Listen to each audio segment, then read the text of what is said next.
Tom, thanks for joining us. Thanks for having me on, Chad. I'm delighted to be talking. I love journey stories about people's experiences, and you have such a great background and rich experiences, both in some startups and then large organizations and product management, moving into several leadership roles. And want to get a sense of kind of what stood out in that experience to you. But first, give us kind of the background story. How did you end up in product? Yeah, well, I've always been a tinkerer, and I loved building things as a kid. I spent a lot of money from mowing lawns and stuff on radio controlled cars, and I think I've just always enjoyed seeing something in my mind and then trying to build it and then kind of iterate on it. So in some ways, it's been part of me for a long time. But my early career was, I got my undergraduate degree in liberal arts in history and economics, and then went into management consulting. And I thought at that point that I was going to be, like a business leader, but I didn't really know about product management. The closest thing I was interested in was actually brand management at a P&G or something, which was like thought of as a mini CEO job at the time. And then I went to business school, and I got bit by the tech bug in 1999, doing a startup with my brother in Singapore. And it was, obviously we were the victims of not only the dot-com crash in 2000, but also a multitude of founder kind of mistakes. But since then was in tech. And after finishing my MBA, I went to Microsoft. But in that case, I started out in business development, and I was negotiating a lot of deals between third-party tech companies and Microsoft. And I just realized that, like, as interesting as the partnership work was, I was most excited talking about, like, well, what will this unified solution look like? And how will we, what will the customer experience look like? And so then I made the switch to product management in 2004, maybe around there, and never left since then. I've always been in product. The only time I haven't been in product since then was as a CEO of a startup.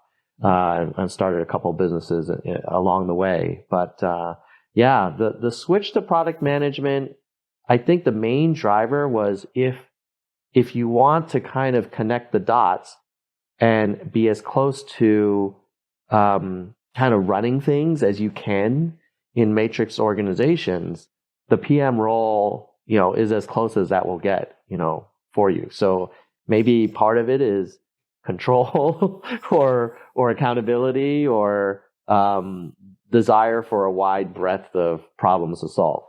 Mm-hmm. Yeah, I think with that comes a lot of ability to have influence, right?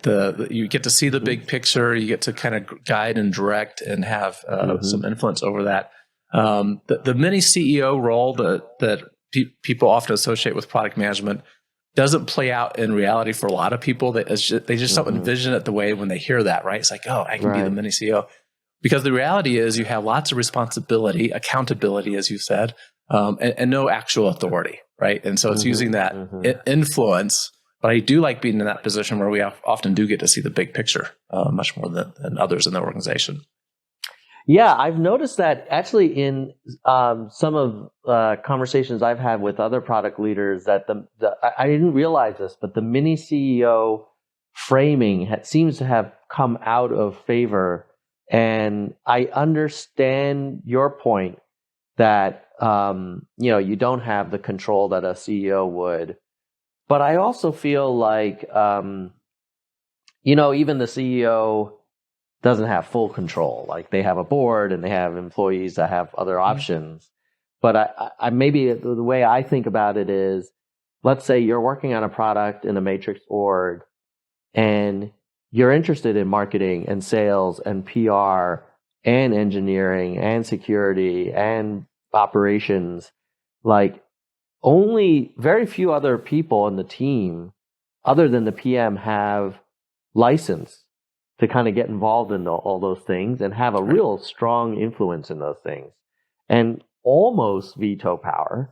And, whereas if I were, in a different function, they would be like, well, you're in deployment. Like, why are you asking all these questions about, marketing?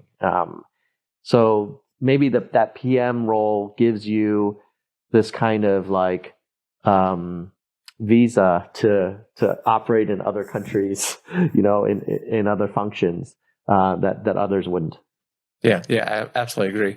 I think just the way I was wired and the way I think about business, I inherently approach it as a systems problem, and that all these things to come together. And it was actually a little shocking to me when I first heard that comment about, well, why aren't you just staying in your lane? Why do you care about what's going on over there? Like, well, all the pieces have to come together to be successful, which suits me really well, as you just said, right? From the product perspective, you get to be very cross-functional, and you have the license to do so, right? People expect that as well. Go ahead. Yeah, it just reminds me of a conversation I had with a previous manager a few years ago, and I was like, hey, I've been in product for a long, long time. And I'm definitely they're always learning on how I can do better. But I also wonder like what it would be like to take on a marketing leadership role or a leadership role in a different function, at the company. And he said, well, you could do that, but the benefit of being a PM is like you can just start driving some big marketing initiatives as a PM lead. And no one's really going to push back. So like, do you really need to change citizenship because you've got like the passport that opens up a lot of options for you? And I think that was like, reminds me of another, example of how that PM role gives you maybe a lot of flexibility. And so, it's definitely something. It's one of those roles that you could stay in for a long, long time in your career and still have a diversity of experiences in all, even if the title looks the same. Yep. And I want to go back to some of your early experiences too. What I'd like to do to pull out in our conversation are maybe some key pivotal points in your experience that you look back on and you said, wow, that was really valuable to help me where I am now or where I got later, right? Those times where you look back and go, gosh, that provided a lot of growth to me. Is there one that stands out that might be earlier in your career? The failures definitely always are punctuated in my memory. And I think that startup I did in 99 with my brother actually was a great example of someone who had a few years in consulting.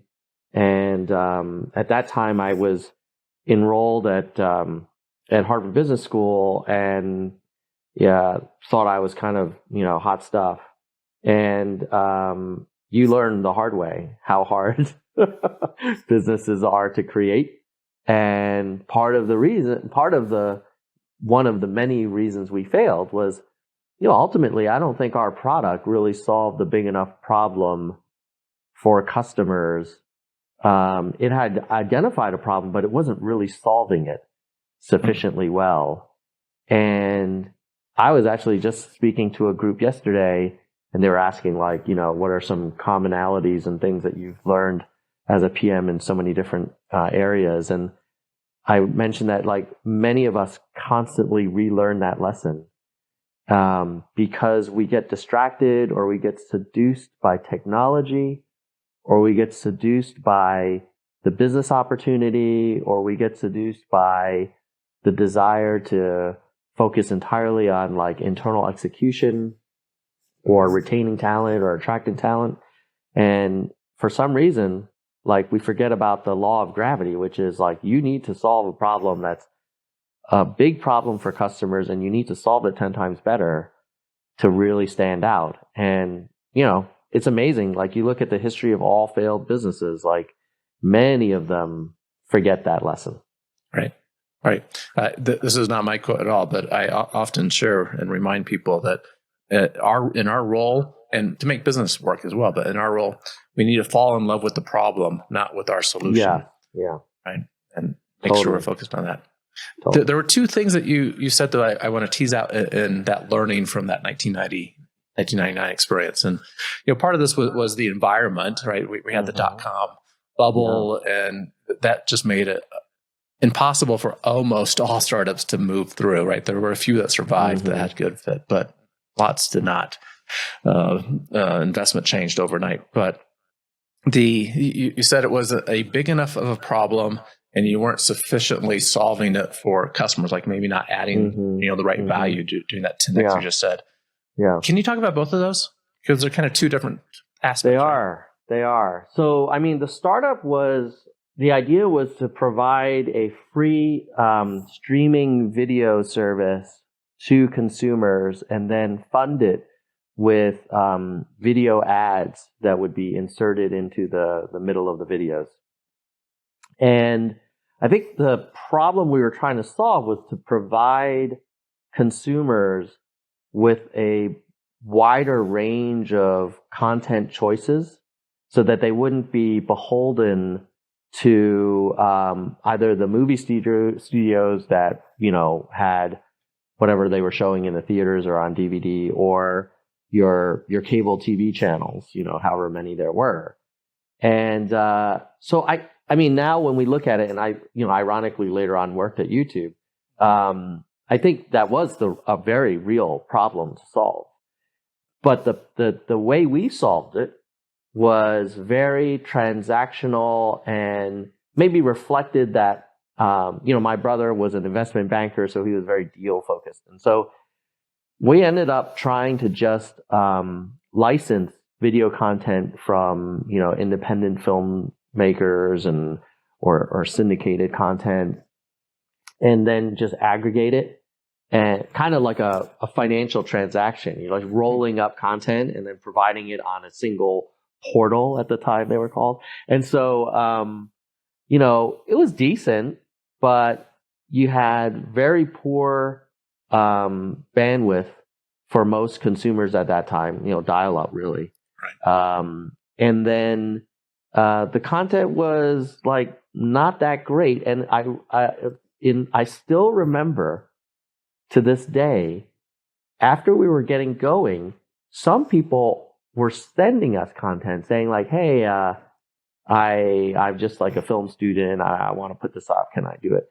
And we were like, oh no, we don't want that.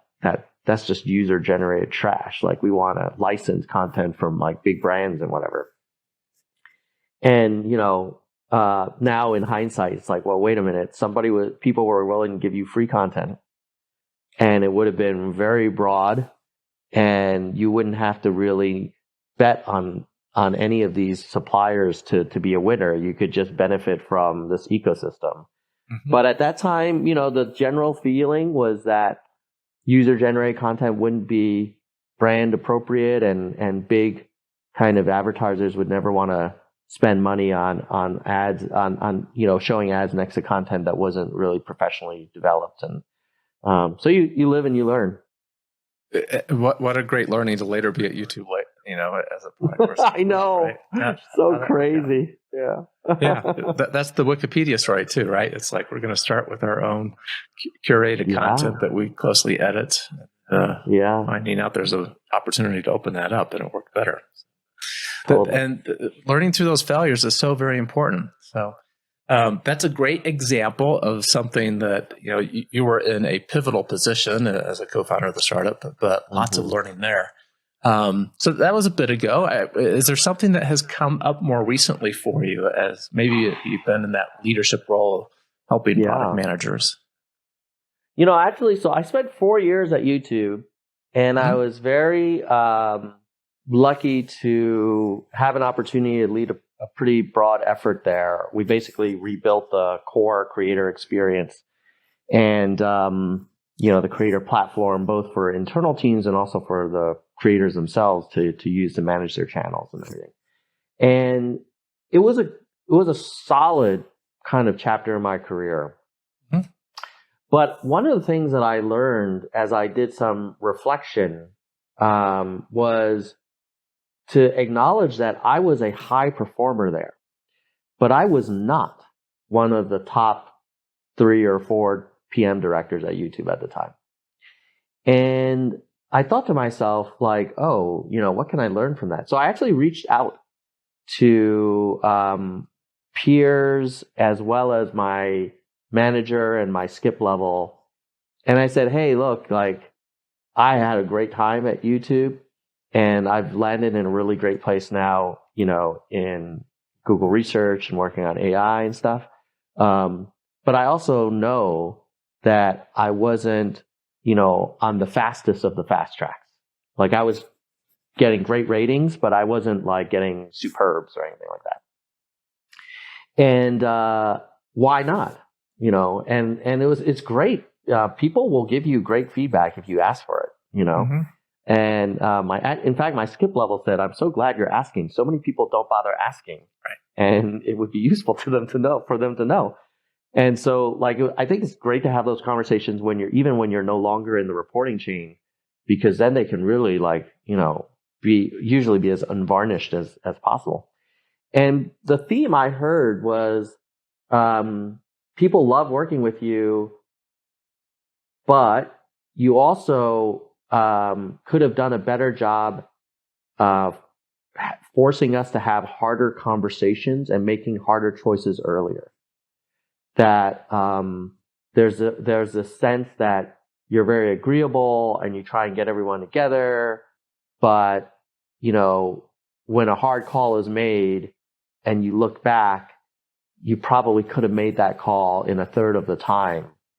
And that's one of the things that we think separate, like, the amazing directors from the really, really strongly exceeding ones. Like, that was the category I was in. Okay. Yeah, that's really helpful and good reflection to look back on. So 2 key things that stand out in there. One I'll ask you about just about, but one is just that you ask for the feedback, right?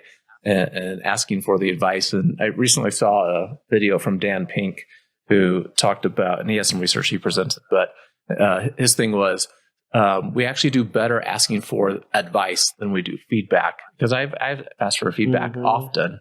And I thought about that, like, people do struggle to get feedback, but they do seem to be more willing to give advice, which is interesting. But you asking for it is really important and a great, I hope others listening take that to heart too.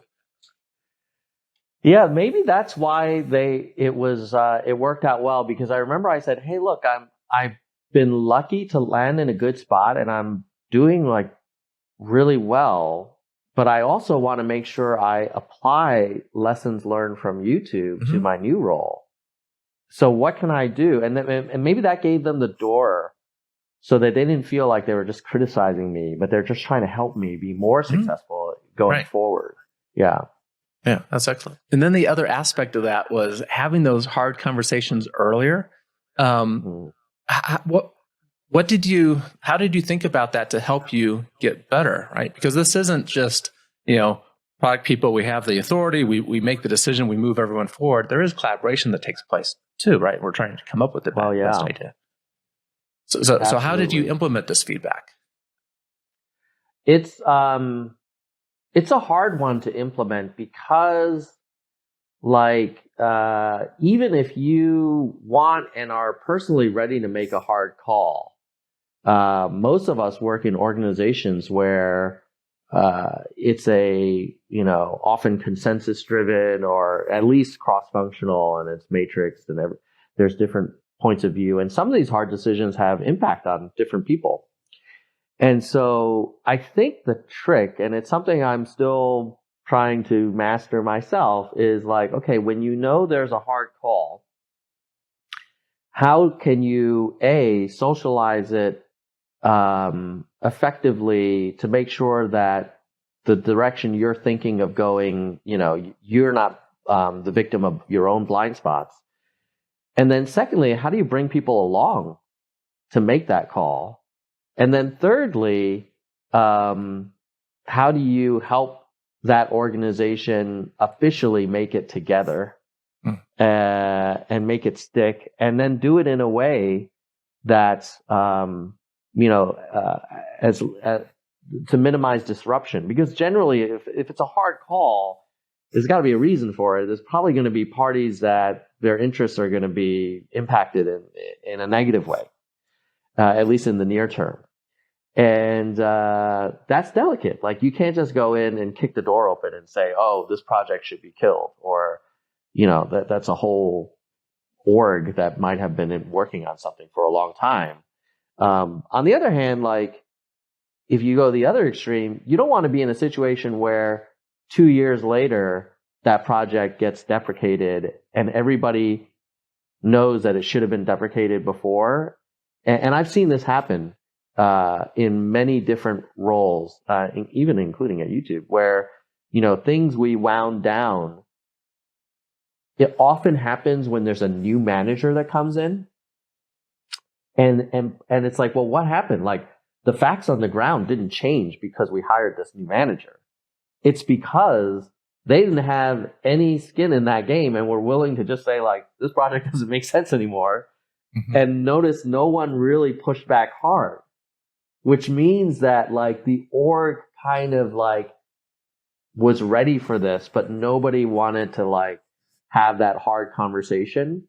So it's those are always tough, because I think the main reason is they involve other people that you like, that you care about, and you don't want to hurt their feelings, you don't want to harm their career progression. So there's always this tension. Yeah. Really good insights to just look back on that too. And how do we bring people along? How do we collaborate? How do we make the hard decision in a way that minimizes disruption and get support for that? So good insights about things there. In our discussion, you've mentioned some characteristics of product people, right? The ability to move things forward, to get others involved, to in some way have others feel like you're helping them.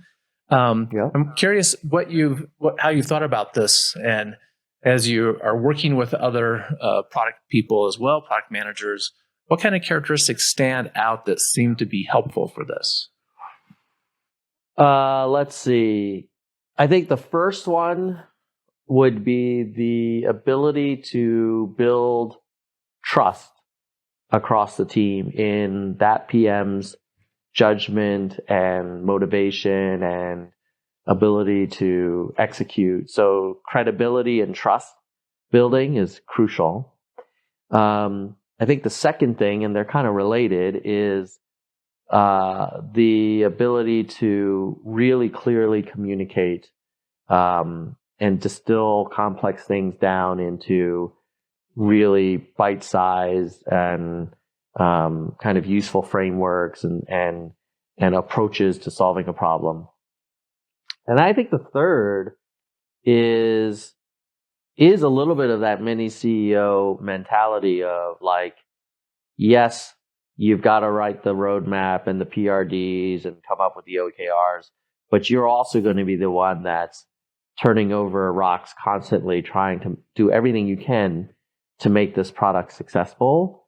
And that could change. One week it could be making sure the go-to-market is really lined up. Another week it could be unpacking some key insights from customer research. Another week it could be improving alignment with some team that you have a dependency on. Those are the three characteristics that I think are really important. The fourth one, which has come up in my conversations with other product leads, is curiosity. That great PMs are always interested in learning and have this voracious appetite to always be asking why and digging as deep as they can.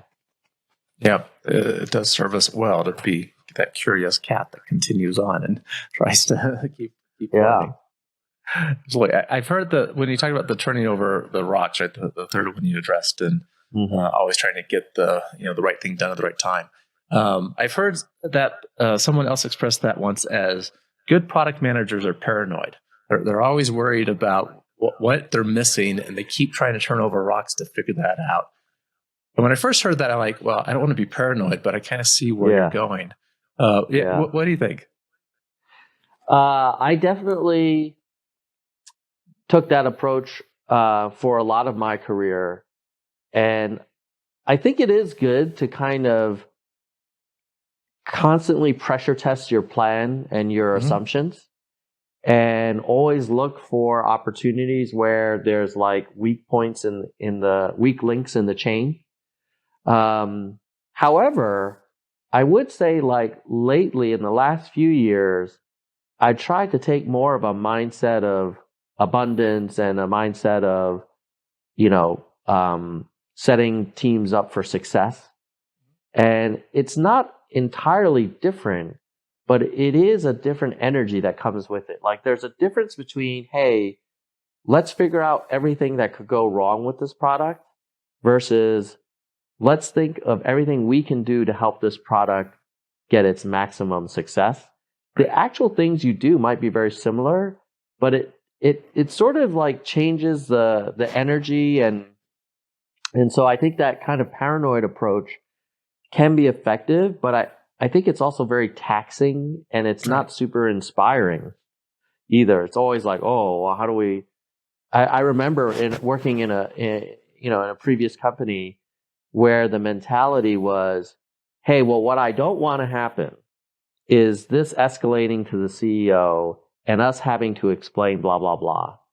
And when you think about that now, you're like, wow, this is a very kind of almost like defensive crouch we're in, versus saying like, hey, what I would love to happen is that we are in front of the CEO. We can talk about how all this went really well.